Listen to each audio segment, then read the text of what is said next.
¿Qué tal? Esta es Historia del Diseño Industrial 1, materia del primer nivel de la carrera de Diseño Industrial de la Facultad de Arquitectura, Urbanismo y Diseño de nuestra Universidad Nacional de Córdoba.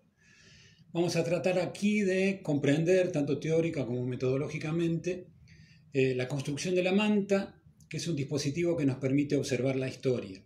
La historia, como ya hemos aprendido, tanto por ejercicio desde los distintos niveles del sistema educativo, como por lo que hemos visto en las primeras clases, se nos presenta muchas veces de manera fragmentada, en función de momentos, de cortes sincrónicos, que como sujetos culturales necesitamos de darle coherencia a partir de que son parte de un proceso diacrónico mucho más completo. Esos procesos que aprendemos a construir, no es lo mismo la batalla de San Lorenzo que la guerra completa de la independencia, y no es lo mismo la guerra de la independencia en función de un proceso aún mayor, que es la historia de las independencias de América o las independencias del mundo. Esta obra, Metamorfosis de Escher, nos permite comprender ese concepto que tiene que ver con la fragmentación y la construcción de diacronías. Hay muchos dispositivos en la historia que han permitido la comprensión de esa totalidad de la historia, como pretende José Ortega y Gasset, como para poder comprenderla a toda ella junta.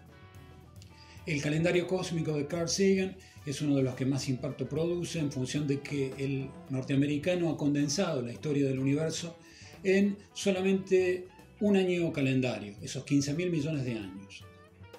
Lo notable es que en el 31 de diciembre aparece recién el hombre. En ese 31 de diciembre, poco antes del mediodía, aparecemos y los últimos 10 segundos de esa historia cósmica representan solo el peso que nuestra historia propiamente dicha tiene a partir de la aparición de la escritura. Esa aparición de la escritura ha permitido una periodización, una fragmentación que nos ayuda a comprender. No es ni la única ni probablemente la más positiva, pero sí es la más usada. Cellarius ya planteó allá por el siglo XVIII esta compartimentación en historia antigua, media, moderna y contemporánea. Nosotros la ponemos en crisis en función de que la aparición de la escritura no es del todo seguro de que haya sido allá por el 3500 o el 4000 a.C.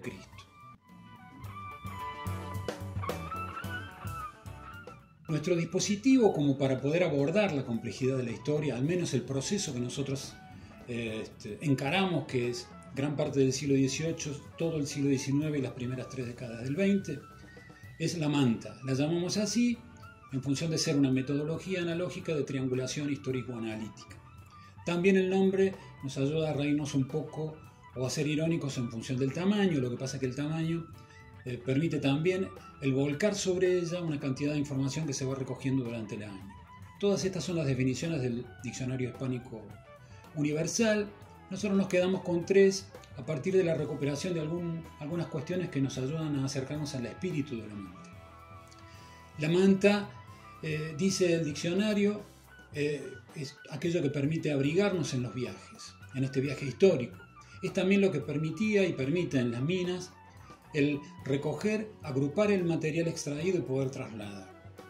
También es, de manera coloquial en su uso, un término que nos permite hablar de lo que se cubre, pero también de lo que se descubre. El descubrimiento a partir del corrimiento de ese objeto, de esa manta que está escondiendo probablemente detrás algún secreto. Tenemos varias triangulaciones posibles de realizarse en esa manta. Una metodológica que ya nombramos en su sigla, es analítica, es inactual, pero es crítica. Pero también hay una triangulación de tipo temporal. Nos paramos en el presente con la posibilidad de observar hacia la historia. Esa historia es otro momento que no es el hoy, es otra realidad que no es la actual, es irreal en realidad la observación histórica, porque no tenemos certeza de que todo fue como dicen los libros o como dicen los registros, que siempre son subjetivos. Igualmente nos permite comportarse como combustible en la construcción de una cultura de proyecto que va concatenándose en función de lo que es el presente para la resolución de algunas necesidades y cómo pueden plantearse algunas resoluciones del diseño a futuro. O sea, la historia puede ser combustible útil para las futuras resoluciones que el diseño encare para determinadas necesidades. Yo necesito tener una fluida capacidad gráfica para poder registrar esos hechos, pero también para poder generar nuevas maneras de resolver desde el punto de vista del diseño. Nuestra metodología de análisis se estructura en función de 3 ejes. Ahora otra triangulación, que es la conceptual. El eje objetivo es el que nos permite acercarnos al producto histórico desde sus características, detrás del cual hay un sujeto que lo usa en función de un ambiente o un contexto determinado. Todos estos ejes tienen su propia triangulación conceptual adentro, como para poder profundizar una manera de abordar un proceso histórico, como ya dijimos, siglo XVIII, XIX y XX, que nos permita construir esa trama lógica como unidad para ser comprendida y ser abordada de mejor manera, en nuestro caso como futuros diseñadores, como futuras diseñadoras. Lo hemos hecho a partir del ejercicio de la observación de nuestra historia personal, a partir de objetos propios que están cumpliendo necesidades en función de determinados contextos. Lo hemos hecho también a partir de objetos de la historia de nuestra familia, que también están cubriendo una determinada necesidad a partir de contextos y que hoy se conservan, y eso permite que los podamos revisar y a partir de los testimonios de nuestros familiares construir la historia de nuestra propia familia.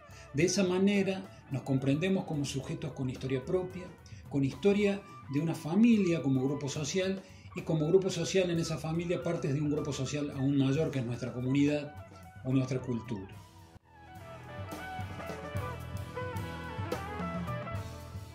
Vamos a poder, a partir de las triangulaciones que nos permite este dispositivo, ir avanzando sobre los distintos escenarios de ese producto histórico, y en esta especie de tetraedro o de forma compleja de alas, de 3 alas, vamos tratando de graficar lo que verdaderamente no es simple de resolver.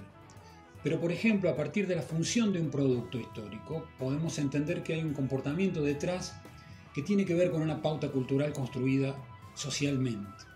También podemos ver que la tecnología del producto nos está mostrando con su manifestación material que hay detrás una técnica que permitió idear esos recursos tecnológicos a partir de recursos naturales propios de ese ambiente o ese contexto. También la expresión morfológica de ese producto está de algún modo estimulando la percepción morfológica que ese sujeto hace de ese producto, en función de también una serie de pautas culturales que tienen que ver con la construcción de un acervo a partir de esa trama de símbolos, de esa trama de signos. Toda esta complejidad es lo que intentamos se pueda resolver desde el uso de nuestro dispositivo.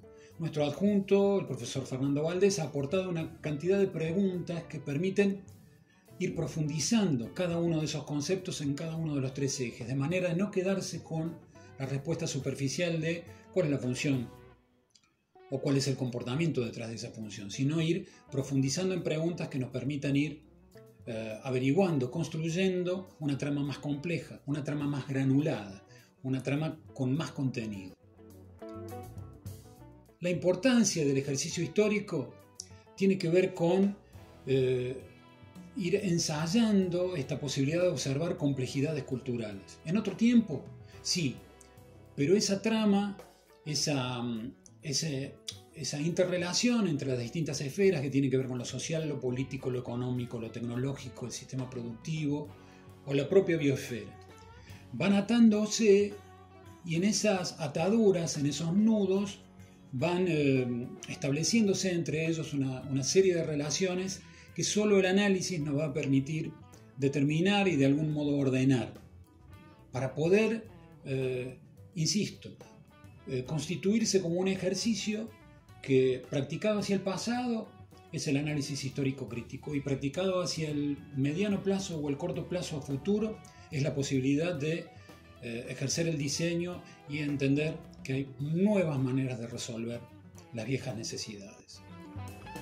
Seguimos recomendando la bibliografía complementaria a partir de la filosofía, como el caso de Ortega y Gasset, o la historia de la ciencia o la divulgación científica, como es el caso de Carl Sagan o de Isaac Asimov, que no figura en esta síntesis, pero sí ha figurado en nuestra original clase de expositivo.